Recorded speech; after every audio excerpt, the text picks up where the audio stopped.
Hello friends, I am Anjali. Welcome back to my channel.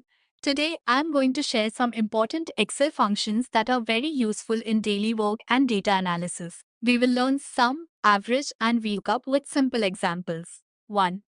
Sum function. The sum function is used to add numbers together.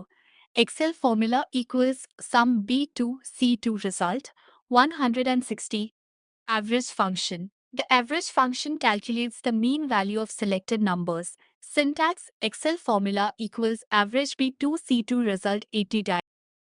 VLOOKUP is used to search for a value in a table and return related information. Syntax Excel formula equals VLOOKUP lookup underscore value, table underscore array, call underscore index underscore num, false. Example, find the maths marks of students with roll number 201 equals VLOOKUP 201 A to C5 3.FASVS result 80.